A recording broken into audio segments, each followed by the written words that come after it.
দুঃখ পাস নে, কি আর করবি বল। কিন্তু একখানা কথা ভেবেছিস, তোর নিজের মা তোর কপালখানা পুড়িয়ে দিল রে। আহা, দেখো দেখো, ভালো কইরা দেখো। নিজের তো মান সম্মান নেই, এইটুকু বাচ্চা মেয়ে, তারও মাথা উঁচু করে দাঁড়ানোর আর অবস্থা রইল নি। তারা আমি আছি তো, কিছু হবে না। আর কি হবে মা, সব তো শেষ হয়ে যাচ্ছে। তুমি এত বড় মুখ করে বিয়ের সম্বন্ধ ঠিক করেছিলে। আমার মনে হয় না বামুন ঠাকুরদের বিধান রাজপরিবারের পক্ষে রক্ষা করা সম্ভব। যে মূর্তি এতদিন ফেরেনি, হঠাৎ করে সে ফিরবে কিভাবে?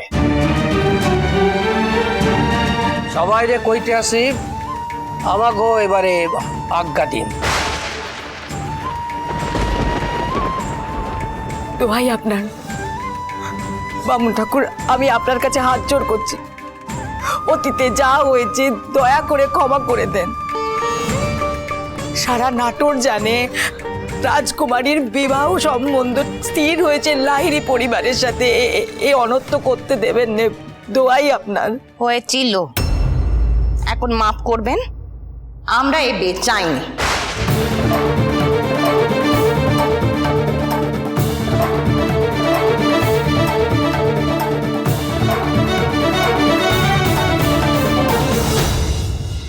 বামুন ঠাকুরেরা, আপনারা চলুন, আর এক মুহূর্ত এখানে থাকবো না, চলুন আপনারা। তরকা লঙ্কার মশাই,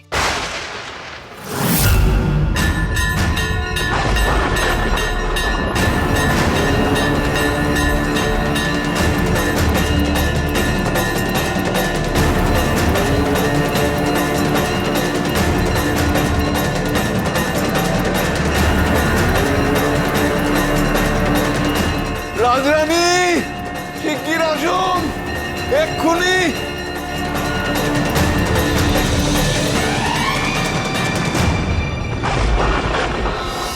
কি হচ্ছে কুলপুরোহিত মশাই? এই ঝোড়ো হাওয়া, এত বিদ্যুৎ, কেন কেন হচ্ছে? জানি না রাজরানী, কিচ্ছু বুঝতে পারছি না।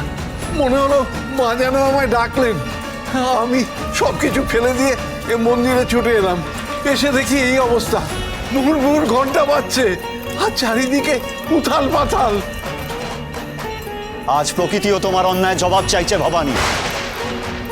স্বয়ং দেবী জয় দুর্গা রুষ্ট হয়েছেন তোমার এই অনাচারে। তুমি তাকে তো ফিরিয়ে নিয়ে আসতে পারোনি। তার বদলে যেই দেবীকে তুমি প্রতিষ্ঠা করেছো, তাকে এই রাজপরিবার কোনোদিন মেনে নেয়নি, বিশ্বাসও করেনি।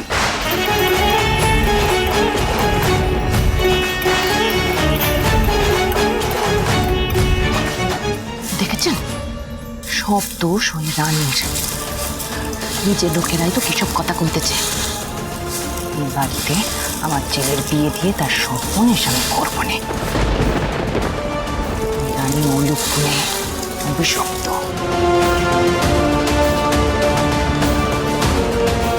কি হবে এবার? উত্তর দাও। তুমি তো নাটোরের রাজরানী, ঠোঁটের আগায় তোমার কথা থাকে সবসময়। আমরা কইছিলাম গঞ্জনার কথা, এ তো দেখতেছি মাই মাইয়ার বিয়ে ভাইঙা দিব। এমন মাও কারোর হয়? তা ও তারা, তোর বিয়েটা হবে তো?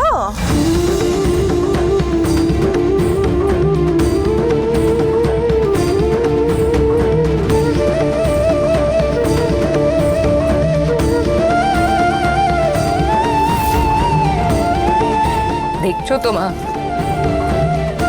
তোমার মেয়ে আজ বড় অসহায় হয়ে পড়েছে।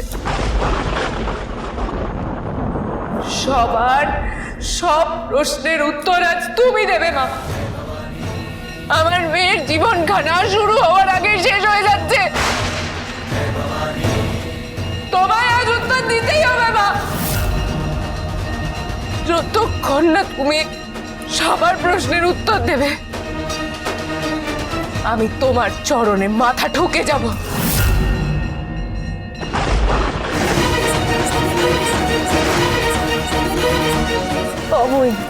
অবুইন, কি করতেছস তুই?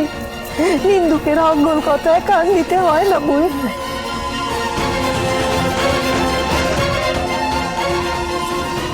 মা ভবানীর উপর আমাদের সকলের বিশ্বাস আছে রাজরানী।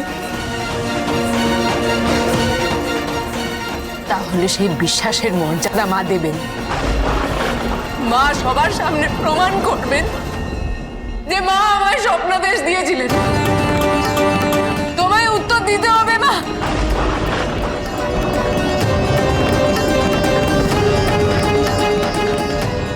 তুমি যদি আজ সবার সামনে প্রমাণ না করো যে তুমি তোমার মেয়েকে আদেশ করেছিলে, আমি থামবো না। আজ আমি থামবো না।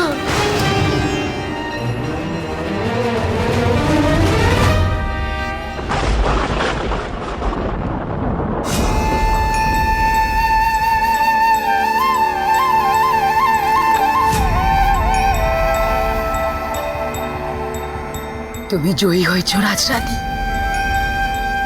তুমি জয়ী হয়েছ। দেখো, নিজে চোখে দেখো, মা জয় দুর্গা আর মা ভবানী যে এক, সে প্রমাণ দিয়েছে। সকলে দেখুন, আপনারা দেখুন।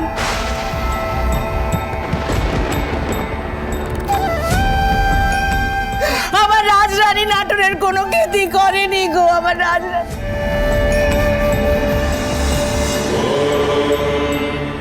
এই কি কাণ্ড হচ্ছে? এতক্ষণ ধরে তাহলে রাজরানী ঠিক দাবি করছিলেন? এমন অলৌকিক কাণ্ডে আমি আমার জীবনে এর আগে কখনো দেখিনি। সাহস কি করে হয় আমার অস্তিত্ব নিয়ে সন্দেহ করা?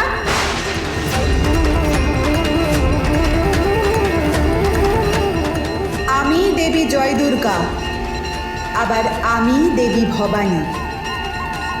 এই নাটোরে আমি দেবী ভবানী রূপেই অধিষ্ঠান করব। আমার রূপ আলাদা, কিন্তু আমি এক।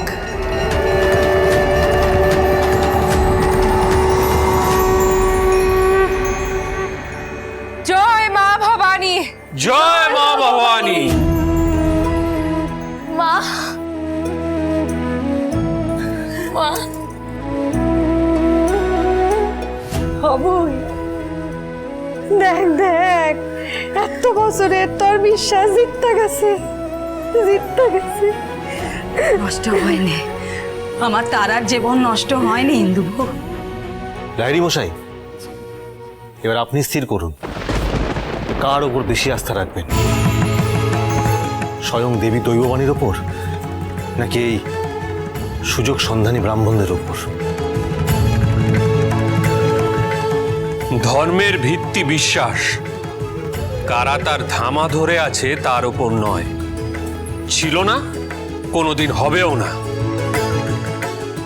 আমরা কি কইরা জানুম যে মায়ের এমন ইচ্ছা আছিল? তাহলে কেন ভরা সভায় কেন বলেছিলেন যে আপনাদের ছেলেকে এই বাড়িতে বিয়ে দেবেন না? তেনারা যেন আমায় আমি যেটুকু সেটুকুই যেন গ্রহণ করে। সুখে থেকো, সুখে রেখো। বিয়ের পর ওই মেয়েকে একটু হাতের মুঠোয় রাখবেন। তোমাদের পাশে পাবো তো ভাই। সই পাতানো হয়ে গেল, সব সময় আমাদেরকে আপনি আপনার পাশেই পাবেন। রাজরাজেশ্বরী রানী